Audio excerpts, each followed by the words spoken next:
Obrigado. Obrigado. Então, boa noite a todos. Sejam todos muito bem-vindos. Que a paz do Senhor esteja convosco, com todos nós.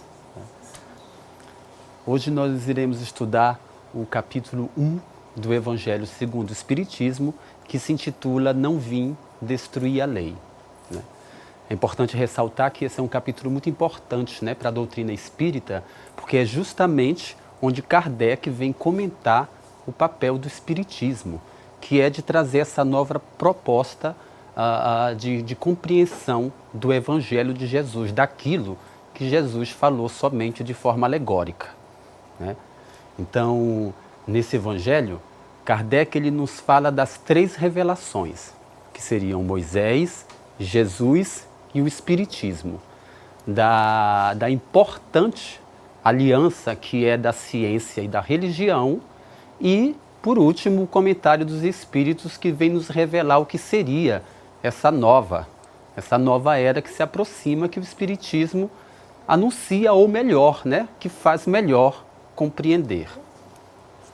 Então, vamos só dar uma leitura rápida no Evangelho, no capítulo número 1, que se intitula Não Vim Destruir a Lei. Então, as recomendações de Jesus são: não penseis que eu tenha vindo destruir a lei ou os profetas. Não os vim destruir, mas cumpri-los. É importante que a gente guarde a palavra, esse cumprimento da lei, esse cumpri-los, porque é o que a gente vai entender o que quer dizer durante toda a palestra, esse cumprimento da lei de Jesus. Em verdade vos digo que o céu e a terra não passarão sem que tudo o que se acha na lei esteja perfeitamente cumprido, enquanto reste um único iota e um único ponto. A gente encontra essa passagem no Evangelho de Mateus 5, 17 e 18. Então, nesse trecho do Evangelho, quando Jesus fala da lei, ele se refere à lei de Moisés. É até bem interessante porque é justamente um espírito, uma entidade que se denomina um espírito israelita, que vem falar a Kardec que as leis mosaicas possuíam um germe da moral cristã. Então é por isso que a gente vem entender essa cronologia perfeita. Moisés, que traz a primeira parte da lei, Jesus, que vem exemplificar, dar cumprimento à lei, e o Espiritismo, que vem trazer à luz a compreensão, algo mais claro para o nosso entendimento. Então, quando a gente fala sobre as leis de Moisés, é muito importante que nós compreendemos que cada época, cada geração possui seu próprio grau de conhecimento. Ou seja, as gerações futuras compreenderão de uma outra maneira, mais aprofundadamente, aquilo que nós compreendemos agora. Então, as leis de Moisés, elas possuíam esse caráter estritamente transitório, até mesmo porque é ele mesmo que traz as leis na figura dos 10 mandamentos, as leis divinas e imutáveis de Deus. Então, Moisés, que vivia em uma época onde o seu povo escravizado durante a escravidão do Egito, um povo conturbado, em uma época difícil, precisava criar leis para educar o seu povo, que durante a escravidão no Egito se torna um povo embrutecido.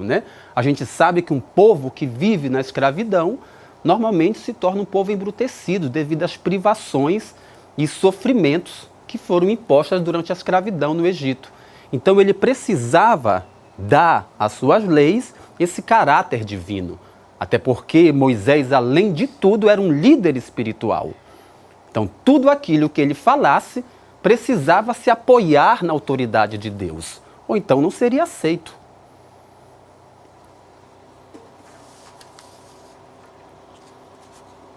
Então, só para a gente entender essa primeira parte, Entendendo essa primeira parte, as leis transitórias de Moisés, feita para impressionar o homem, Moisés cria essas leis, em seguida traz ele mesmo as leis imutáveis e divinas de Deus na figura dos 10 mandamentos, por misericórdia maior, Jesus vem exemplificá-las e, ao mesmo tempo, simplificá-las, quando ele recomenda, quando ele fala que o maior mandamento é amar a Deus sobre todas as coisas e ao próximo como a si mesmo. Então, Jesus ele promove essa reforma profunda das leis mosaicas, quando ele diz que não vem destruir a lei. Em seguida, ele acrescenta, né? Aí está toda a lei e os profetas nesse mandamento que ele recomenda a Moisés, que seria amar a Deus sobre todas as coisas. Mas a gente vai entender também que é muito importante, foi uma revolução as leis mosaicas na época, né? No decorrer da palestra a gente vai ver essa conclusão. E aí, o papel do Espiritismo, né? O Espiritismo vem justamente, por isso que a cronologia é perfeita, como terceira revelação, porque ele vem explicar justamente no Livro dos Espíritos o porquê do caráter transitório das leis mosaicas e o porquê das leis divinas e imutáveis de Deus. A gente vê que ele cumpre o papel dele, que é de decodificar aquilo que Jesus falou de uma forma alegórica. A gente sabe que Deus fornece a cada geração as verdades daquilo que está ao conhecimento, à altura, né, do conhecimento de cada um. Então, o Espiritismo vem trazer essa explicação na questão 615 e 616. Primeiro, na questão 615, a gente vai entender pelos Espíritos, né, o porquê desse caráter imutável e divino da lei de Deus. Quando Kardec pergunta, é eterna a lei de Deus? E os Espíritos respondem, eterna e imutável como o próprio Deus. Então a palavra imutável, por si só, já descarta qualquer possibilidade de mudança no que se refere às leis de Deus. Porque elas são perfeitas, como Ele o é. A gente também pode se perguntar por que Deus permitiria, já que a obra é divina, por que Deus permitiria que Moisés criasse leis que em seguida Jesus vem e revoga? Será se Deus erraria? Será se ele permitiria o que foi ensinado em uma época, numa outra já fosse proibido? É quando, novamente, o Espiritismo, que se apresenta como terceira revelação, vem trazer a explicação desse caráter transitório. Então, na questão 616, Kardec pergunta aos Espíritos, será possível que Deus, em certa época, haja prescrito aos homens o que na outra época lhes proibiu? E os Espíritos respondem. É muito interessante essa resposta porque ela dá a base ao entendimento de todo o Evangelho. Esse capítulo número 1 é essencial que a gente leia em casa e possamos pegar o que está ao nosso alcance. Porque ele vai dar o entendimento do Evangelho inteiro segundo o Espiritismo. O Evangelho de Jesus. Nós estudamos o Novo Testamento. Então os Espíritos respondem, Deus não se engana. Os homens é que são obrigados a modificar suas leis por imperfeitas. As de Deus, essas são perfeitas. A harmonia que reina no universo material, como no universo moral, se funda em leis estabelecidas por Deus desde toda a eternidade. Então a gente vê que se as leis humanas mudam, é porque o homem é falho. A gente vai compreender tudo isso, né? Então é interessantíssima a concordância desse evangelho como o Espiritismo, apresentado aqui como terceira revelação. Porque, vejam bem, Moisés vem com suas leis educar um povo primitivo no que se refere à moral. Em seguida, traz ele mesmo as leis de Deus imutáveis na figura dos 10 mandamentos. Jesus vem e traz a exemplificação, o cumprimento dessa lei. E o Espiritismo vem justamente cumprir esse papel de decodificador, de consolador prometido, trazendo ao mundo uma nova compreensão, uma nova proposta por aquilo que foi falado por Jesus, ou seja, né, a chegada do reino de Deus na Terra, a nova era que nós espíritas tanto esperamos. Então, o Espiritismo, ele vai utilizar as mesmas palavras de Jesus quando ele diz que não vem destruir a lei. Até porque o Espiritismo não ensina nada que Jesus não tenha ensinado antes. O que ele faz é desenvolver de uma forma profunda para todo mundo aquilo que Jesus falou de forma alegórica e que estava ao alcance do entendimento da época. Mas a obra é progressista, o Espiritismo é progressista, é divino, nada muda, evolui com as consciências. Da maneira que nossas consciências vão evoluindo, as explicações vão ficando mais claras. Então o Espiritismo tem esse caráter progressista. Ele não vem tampouco destruir a lei. Ele utiliza as palavras de Jesus quando diz que vem dar cumprimento, entendimento a elas, né? Então, a gente vai encontrar também uma explicação interessante no livro A Caminho da Luz, né? Que Emmanuel vem justamente nos relatar tudo que foi necessário, esse preparo que foi feito, né? Desde a época de Moisés, a gente vai depois, antes dele também, para a chegada de Jesus na Terra, para que pudéssemos receber sua mensagem. Então, Jesus não poderia ter vindo destruir uma primeira parte da lei, que também é uma lei divina de Deus. Os 10 mandamentos é a base jurídica de qualquer nação do planeta. Pouquíssimas nações não têm como base jurídica os 10 mandamentos, mesmo que inconscientemente. Não matarás, não roubarás, não adulterarás e uma série de outras. Essa é a base. Então a gente vê que são leis divinas também, imutáveis. Talvez houve um melange entre aquilo que é temporal com aquilo que é divino, aquilo que é passageiro com aquilo que é eterno. Porque Moisés precisava criar leis que educassem seu povo no que se refere ao primitivismo, ao embrutecimento que se deu durante a escravidão no Egito. Então as leis de Moisés eram um freio. Foram um freio a essa nação que se encontrava ainda em desenvolvimento moral. As leis de Jesus impulsionam o homem ao bem. Ele dá esse cumprimento. A gente vai encontrar também, né, essa lei áurea que a gente encontra em Deuteronômio, que é amar o próximo como a si mesmo.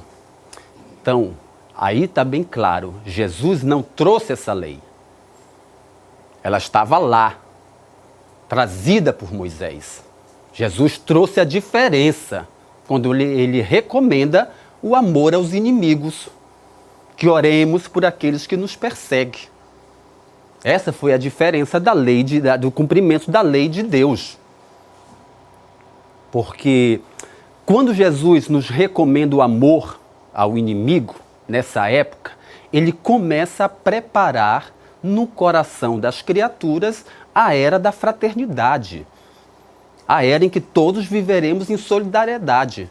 Então o preparo, esse preparo é todo divino, vem bem antes de Moisés. A gente vai ver isso desde a época de Abraão, como a espiritualidade trabalhou para que essas consciências ao menos germinasse a ideia de um Deus único, de monoteísmo. Então, no livro... Isso é bem interessante, que no livro Caminho, Verdade e Vida, a gente vai encontrar uma mensagem de Emmanuel muito interessante no que se refere ao que estamos falando, né? Porque ele vem comentar esse novo mandamento. A gente vê que Jesus ele dá cumprimento à lei, mas ela existia quando a gente encontra no Evangelho de Mateus amar o próximo como a si mesmo. Uma lei que Moisés trouxe. Então, no caminho Verdade e Vida, a gente vai encontrar essa mensagem de Emmanuel, que ele vem comentar. Interessante porque ele pega, Emmanuel, essa primeira parte da lei, que é ama teu próximo como a ti mesmo, e em seguida ele comenta uma passagem do versículo de João 13,14, que diz: um novo mandamento vos dou. Vejam bem, um novo mandamento vos dou, que vos ameis uns aos outros, assim como eu vos ameis. Então, Emmanuel nos comenta que esse é o novo mandamento, um dos novos mandamentos de Jesus, né? A gente vê que mesmo o Espiritismo prepara as consciências humanas, os corações, para vivermos em solidariedade. Que vos amei uns aos outros, assim como eu vos amei, né? Por isso que é muito importante que a gente venha compreender toda essa evolução, né? Toda essa evolução que foi necessária para receber a vinda de Jesus, para receber Jesus entre nós. Moisés, ele precisava criar essas leis que educassem o seu povo, um povo embrutecido devido à escravidão no Egito. Devia se trabalhar, ele tinha como missão, além de guiá-los à terra prometida, mas também de resgatar de volta esse monoteísmo que sofreu influências, né? Porque esse povo foi educado para guardar em mente a ideia de um só Deus, mas eles viviam sob influências egípcias. Então muitos deles passaram a cultuar outros deuses também. Tanto é que quando Moisés os leva 40 anos pelo deserto estudando as leis de Deus, quando esse sai para buscar os 10 mandamentos, porque demora um pouco, esse povo se revolta, retira joias, brincos e fundem, né, esse famoso bezerro de ouro e passam a adorá-lo. Então a gente vê que esse povo, né, mesmo que tenha essa educação desde a época de Moisés, sofreu essas influências do povo que estava ao seu redor, né? Então, é interessante essa concordância do Evangelho segundo o Espiritismo, né, que nós estudamos, com o Velho Testamento. Porque Kardec, ele vai utilizar como fonte de consulta aquilo que falou Moisés e os profetas. Então, Kardec, ele nos dá esse presente que é o Evangelho segundo o Espiritismo, de uma forma mais clara. Mas é importantíssimo que não venhamos compreender a palavra pela palavra, mas também conhecer a fonte. E Kardec, ele não deixa que nos percamos. Ele nos mostra o caminho.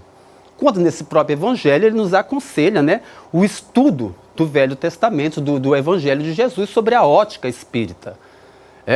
A leitura dos livros que comentam o Velho Testamento, para que a gente possa compreender o que foi dito, quando foi dito, em que contexto foi falado, por que foi falado, para que a gente não venha entender a palavra pela palavra e saber que existe uma fonte.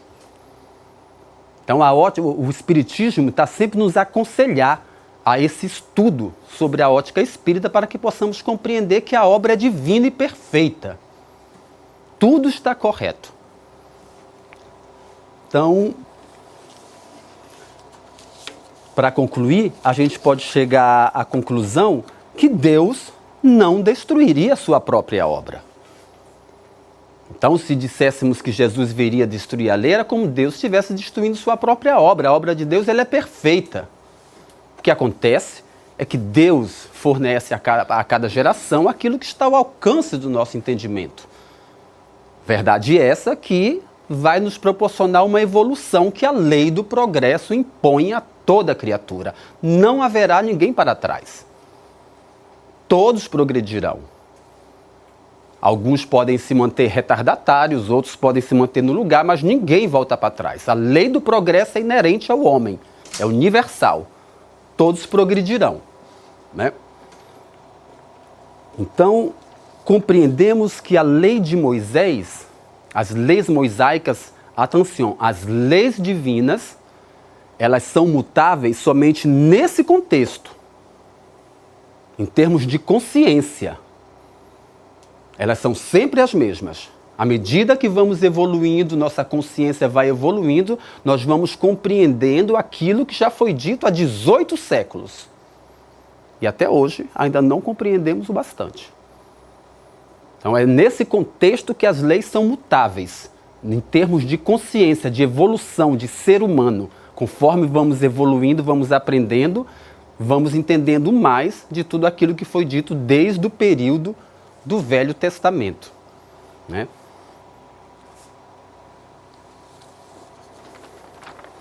A gente encontra também essa passagem de Jesus interessante quando ele diz, também quando ele nos ensina, que nenhuma folha cai de uma árvore sem a permissão de Deus.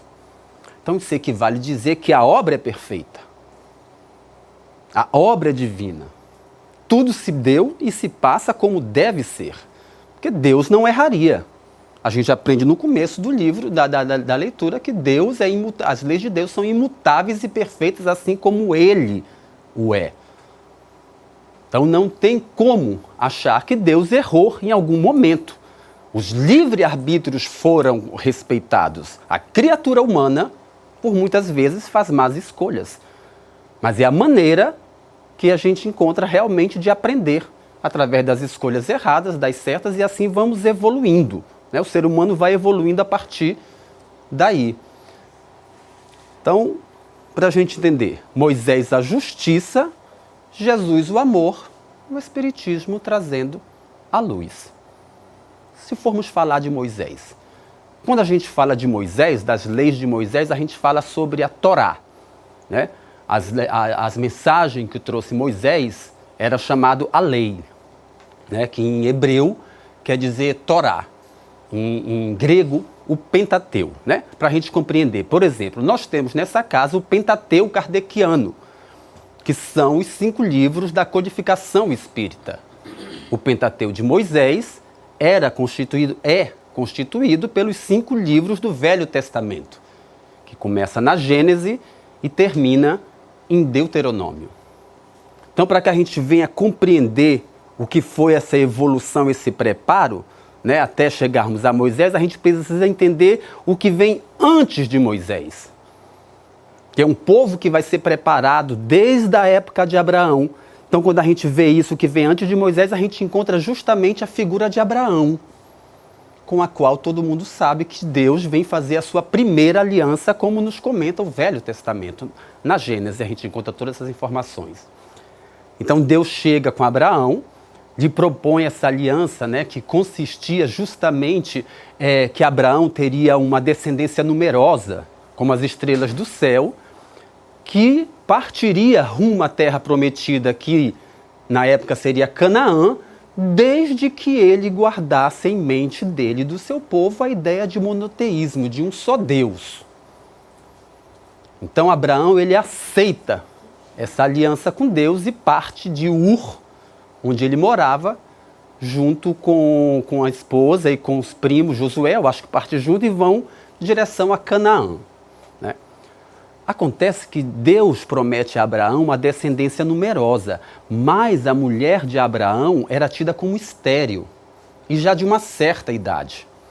Então ela dá a sua serva Ágar, na época era normal, né, para Abraão, com o qual ele tem seu primeiro filho, Ismael.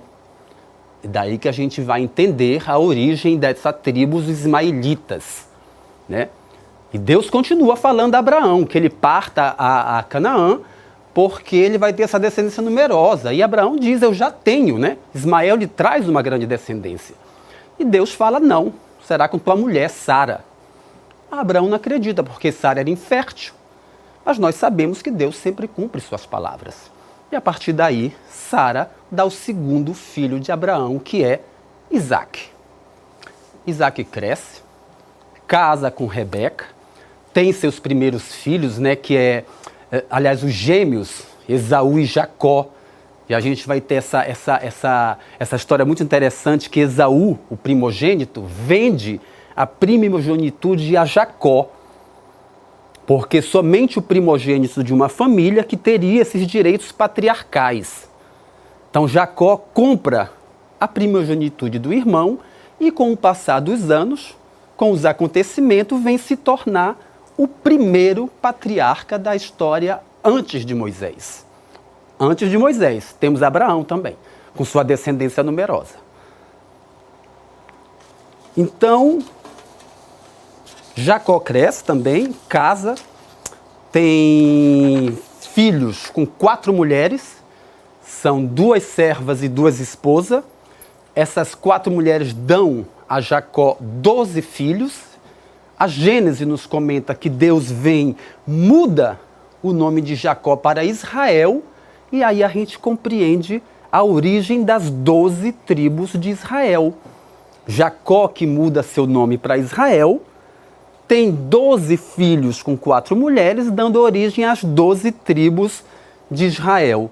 Bom, na verdade, Jacó teve 13 filhos, 12 homens e uma mulher, né? O penúltimo filho de Jacó, filho de Raquel, é José, com o qual a gente encontra essa história também que todos já conhecemos. José, muito amado pelo pai, provocava esse certo ciúme nos irmãos. Então, um dia, os irmãos saem para o pastoreio e o pai envia José ao encontro dos irmãos.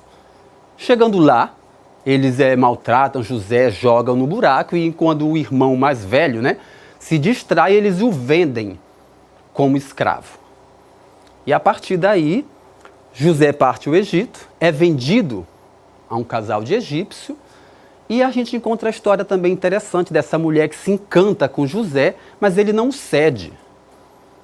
Então ela arma toda essa falcatrua e José, por sorte, é jogado na prisão. Por sorte. A sorte dele. Porque é justamente na prisão que José começa a utilizar seus dons de interpretar sonhos.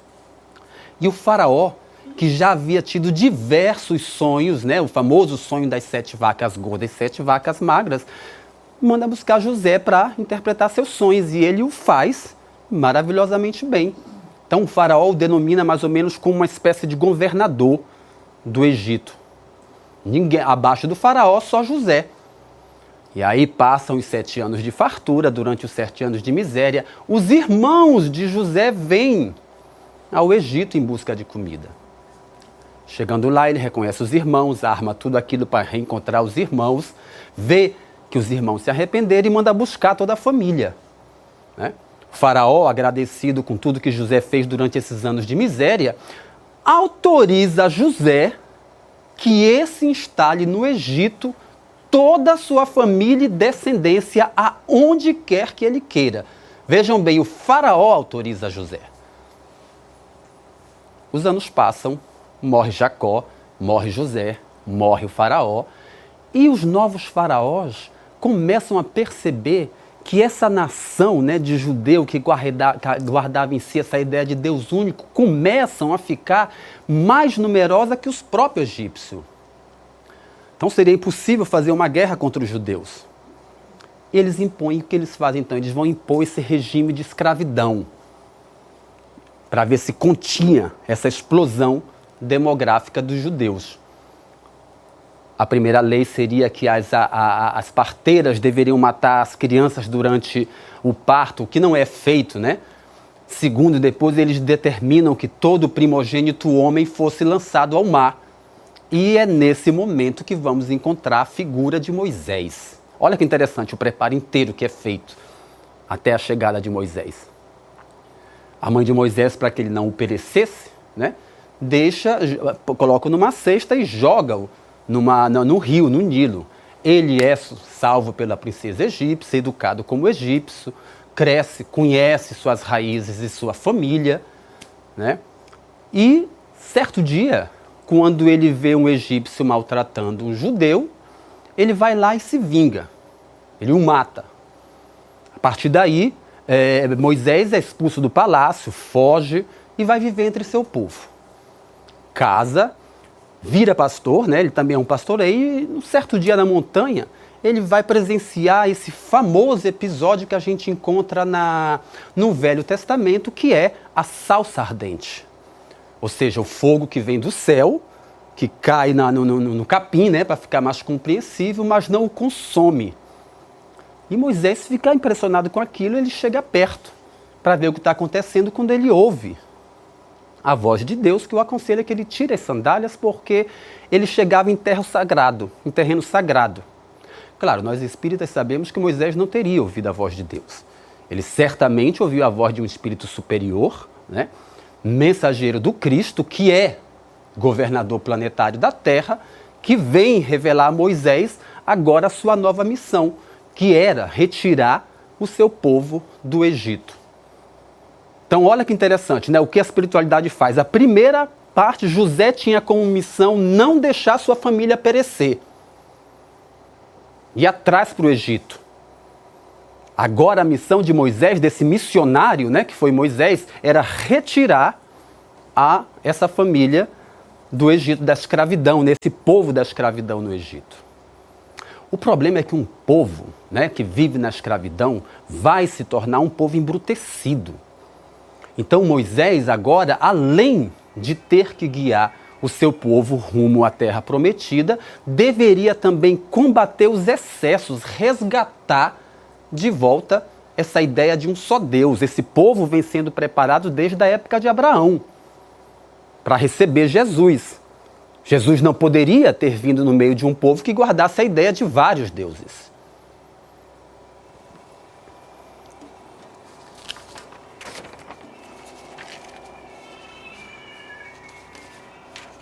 E a gente vê, né, que mesmo sendo um povo educado, desde a época de Abraão, para guardar esse monoteísmo, eles sofrem essa influência do politeísmo que existia ao torno deles, né? E muitos deles vêm adquirir esses hábitos de adoração de vários deuses. Esse povo foi educado da época de Abraão, foram necessários 40 anos vagando no deserto, a escravidão no Egito, mas mesmo assim, quando Jesus vem no meio deles, eles não o reconhecem. Até porque Jesus era esperado pela casa de Davi. É onde vem essa casa, essa linhagem de príncipes, né? Mas a vinda de Jesus na terra foi uma revolução. O nascimento do Cristo já mostra ao homem a maior das virtudes, que é a humildade. Jesus vem, né, nasce numa manjedoura de palha, entre os animais, filho de um carpinteiro e de uma tal Maria. Então a vinda de Jesus na terra, do nascimento ao desencarne, é repleta de ensinamentos.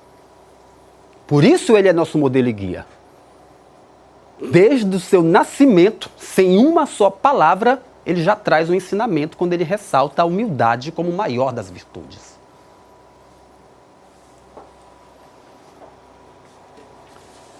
Então, Moisés ele vem com essa missão, que é de guiar seu povo, resgatar de volta a ideia de monoteísmo, preparando assim o coração da população, do seu povo, para a chegada de Jesus, né?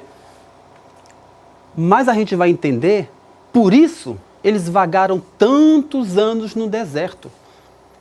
Foram necessários 40 anos, muito desse povo que vem, lembram, desde a época de Abraão, que vem sendo preparado, muitos deles vão guardar na mente essa ideia de vários deuses. A gente vê a história quando ele vai buscar os 10 mandamentos e eles fazem esse bezerro de ouro. Então todo esse povo que guardava ainda isso, era necessário, então eles vagarem no deserto foi necessário, todo esse povo precisava morrer, perecer. Muitos dos que partiram do cativeiro no Egito não entraram na terra prometida. O próprio Moisés não entrou, ele a viu. Quem guiou o povo em seguida foi Josué. Então, por isso a gente vai entender porque foi necessário que todo esse preparo fosse feito. Jesus teria que vir no meio desse povo que desde a época de Abraão vem sendo preparado para o recebê-lo. Com essa ideia de um só Deus, de Deus único. A missão de Moisés foi um grande missionário, fazendo toda essa preparação na cabeça do povo, né? A gente vê que ele vem no meio dessa população porque era a única nação do planeta que possuía em mente a ideia de um só Deus. Então a gente vem entender o porquê de todo esse preparo que se dá desde o período de Abraão, né? Então, para que a gente venha entender um pouco agora o Velho Testamento, né? O que foi a missão desse missionário que foi Moisés, a vinda de Jesus entre nós. Conhecemos um pouco da passagem de Moisés no Velho Testamento. Vamos agora falar de amor.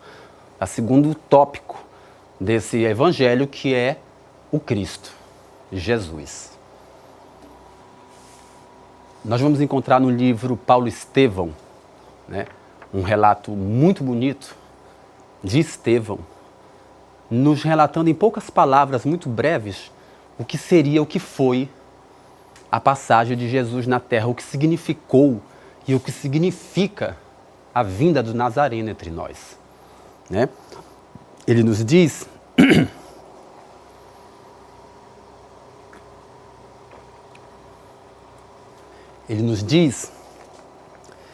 que é chegado o tempo em que o pastor vem reunir as ovelhas em torno de sua bondade infinita. Que nós éramos escravos pelas imposições do raciocínio, mas que hoje somos livres pelo Evangelho de Jesus.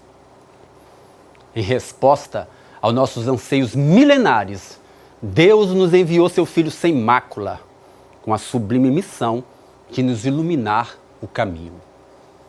O emissário divino veio até nós, até o antro de nossas dores, amargas e justas, para iluminar a noite de nossas almas impenitentes, nos convidando à redenção. Jesus atendeu os problemas angustiosos da criatura humana, com a solução do amor, que redime todos os seres e purifica todos os pecados. Moisés foi a porta. Jesus é a chave. E acima de todas as cogitações humanas, fora de todos os interesses terrestres, o seu reino de luz e amor transcende no coração das almas redimidas. A lei, meus irmãos, a lei nos retinha no espírito de nação, sem conseguir apagar de nossas consciências o desejo humano de supremacia na terra. Mas o Cristo nos libertou para sempre.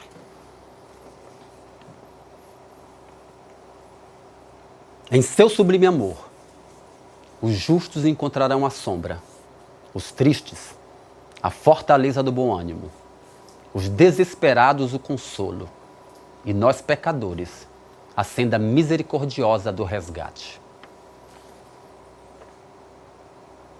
Jesus é a substância de nossa liberdade. Dia virá que seu reino de amor abrangerá em uma só única união todos os filhos de sua nação, em uma única união de amor e liberdade. E então compreenderemos que o Evangelho é uma resposta de Deus aos nossos apelos. A lei é humana, o Evangelho é divino. Moisés foi o condutor, Jesus é o Salvador. Os profetas foram mordomos fiéis, mas Jesus é o Senhor da vinha. Com a lei, éramos servos. Com o Evangelho, somos filhos livres por um Pai amoroso e justo.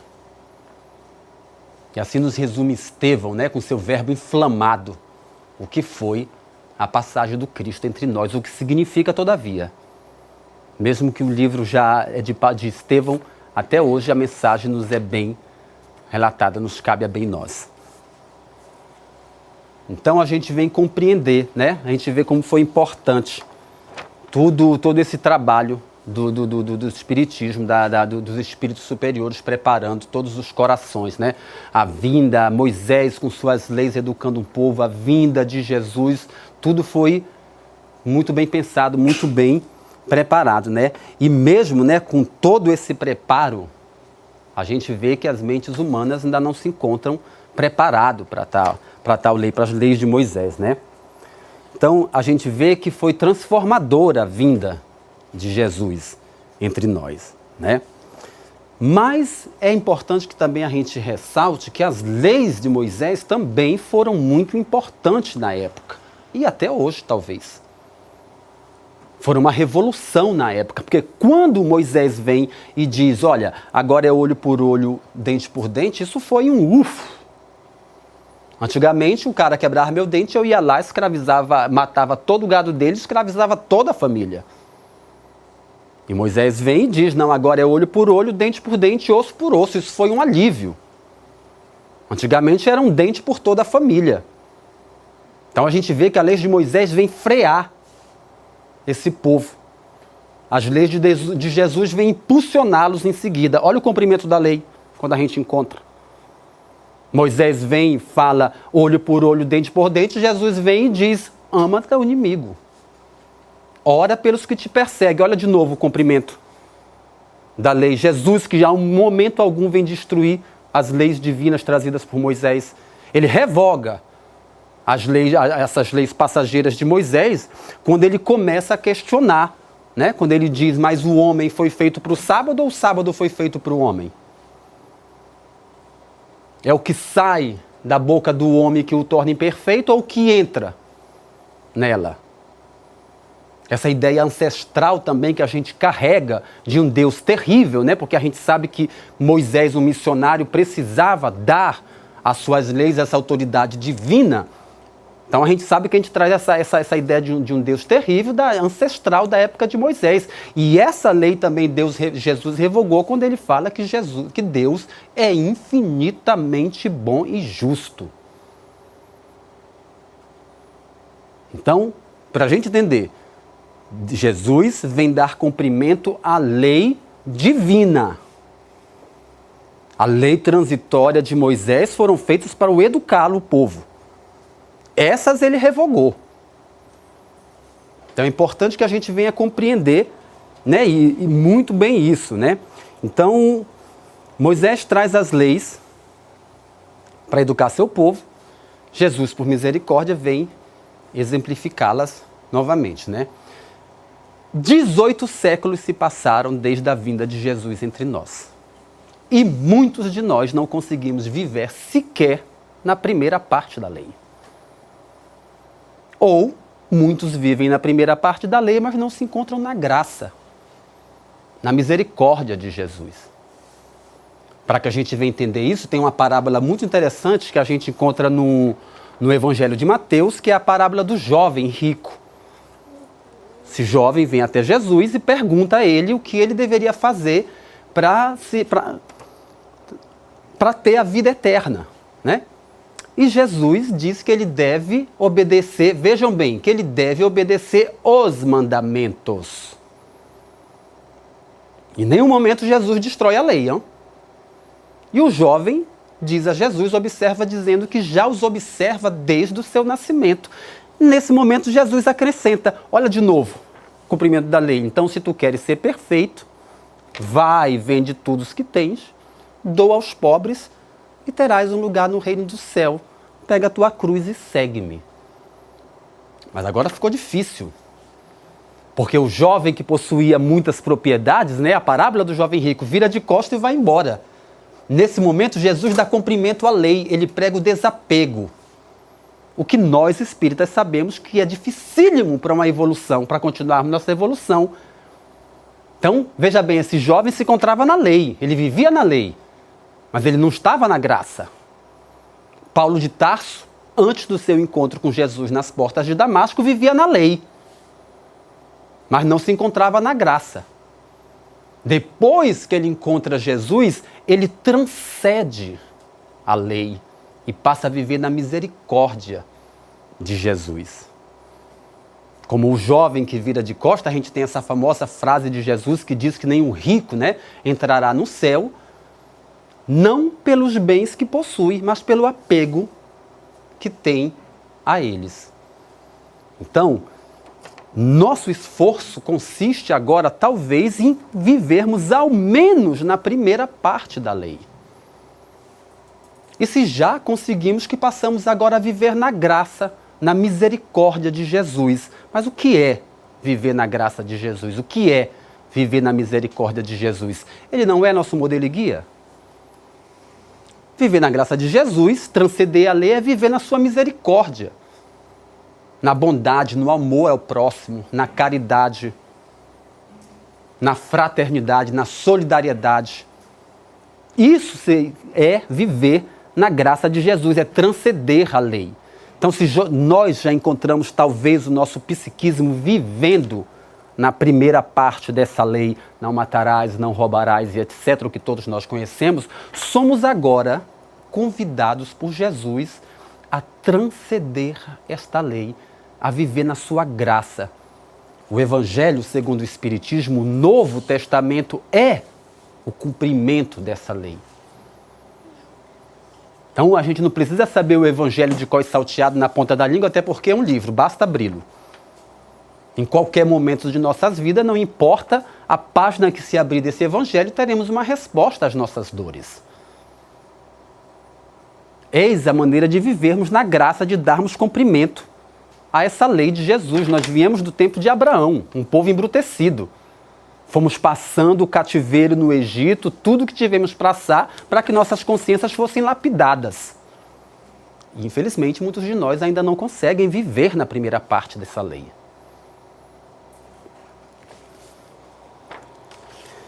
Para entendermos, Moisés foi as fundações, o Evangelho, o edifício e Jesus, o guia, né? Então a gente começa a entender um pouco o que é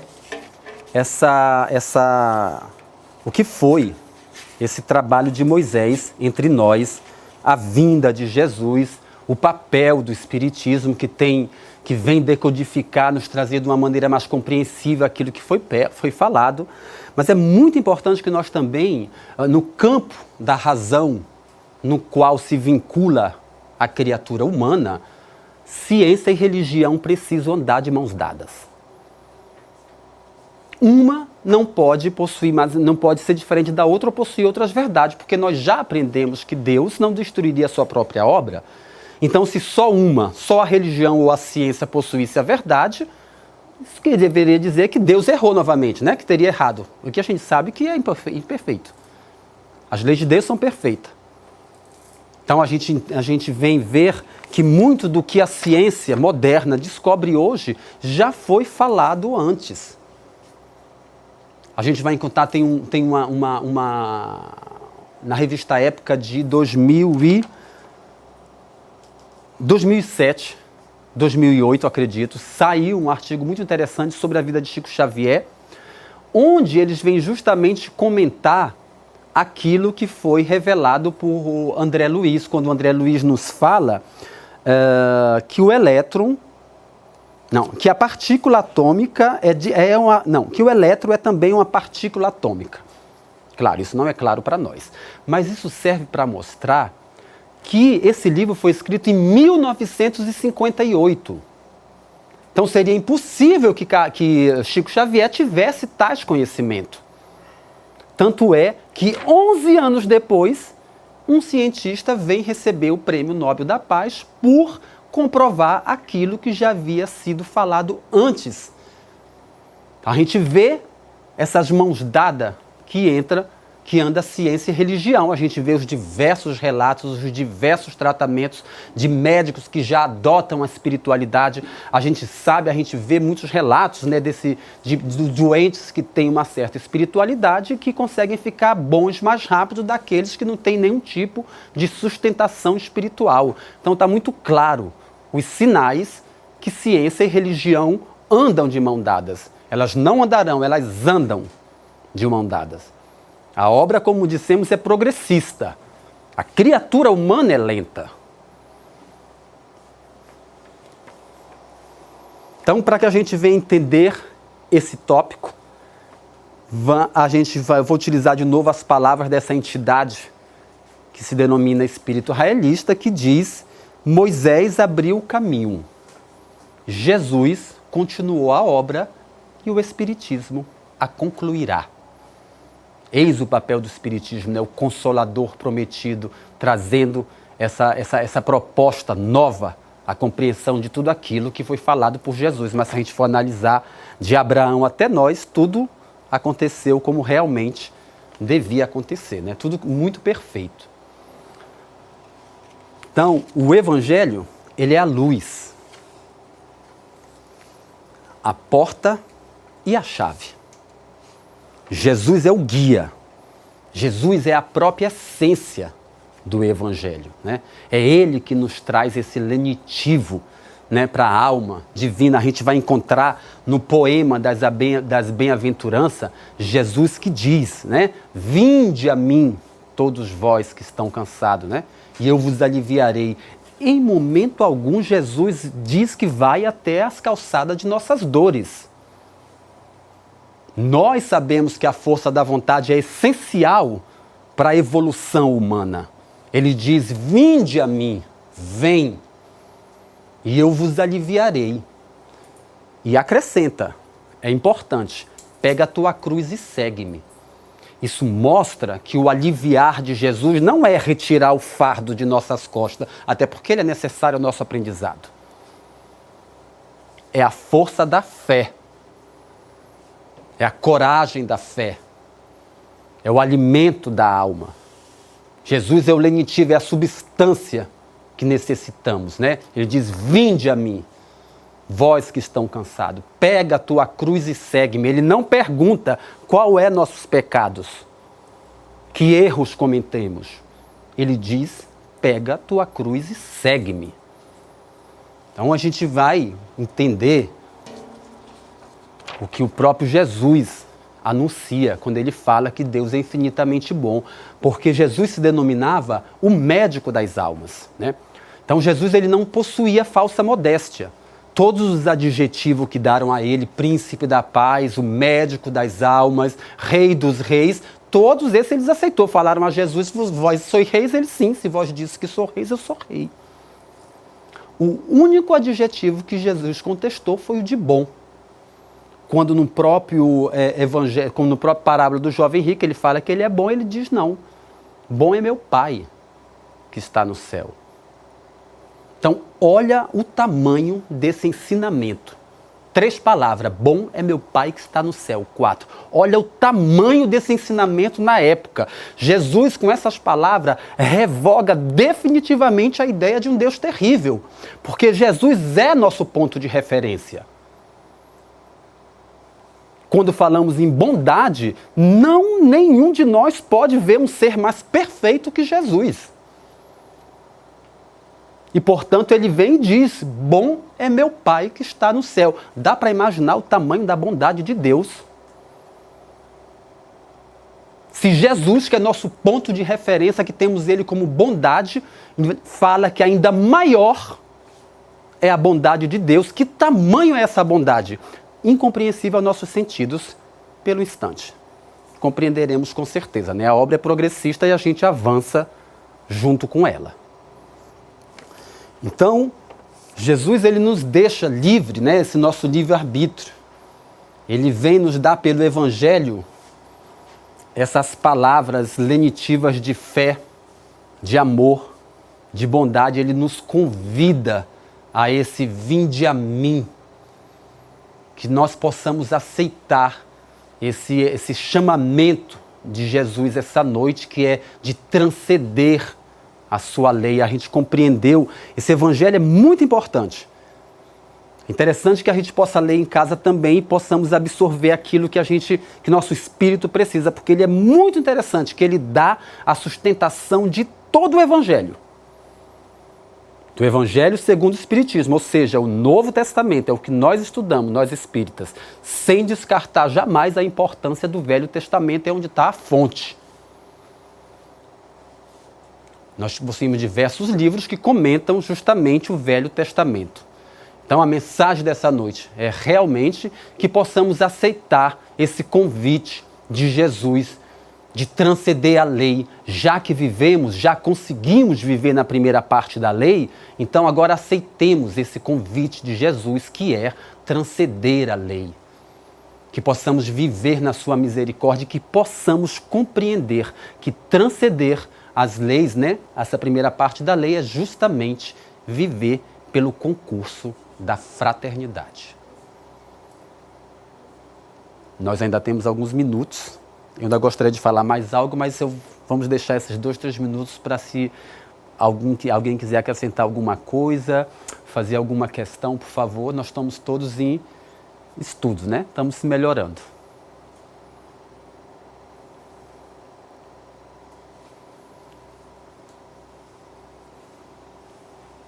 Então, meus irmãos, muito obrigado pela atenção de hoje. Eu espero ter sido claro, que nós possamos aceitar esse chamamento de Jesus, que é de transcender a sua lei e passarmos a viver na sua misericórdia. Vamos fechar os nossos olhos, vamos nos sentar confortavelmente para a nossa oração final, né? de encerramento. Senhor Jesus, amado Mestre, aos espíritos que se encontram nessa casa, que possa nos aportar o discernimento, que possamos recolher da obra de Jesus o que tiver ao nosso alcance. Que a paciência seja nosso lenitivo para que venhamos compreender mais na frente ou aceitar aquilo que não entendemos antes. A obra de Jesus, de Deus é perfeita e nós fazemos parte desta obra. Somos pontos indicativos, já conseguimos falar de Jesus. Por isso, amado Mestre, te pedimos que fortaleça a nossa fé, nossa bondade, que possamos vibrar em pensamento pelos irmãos que aqui não se encontram, que possamos vibrar pela paz no mundo, sabendo que tudo se encontra sob o controle de Deus, que não erra jamais. Jesus amado, guia-nos em nossa casa, aporta-nos numa boa semana e que sejamos todos portadores da Tua palavra. Que assim seja.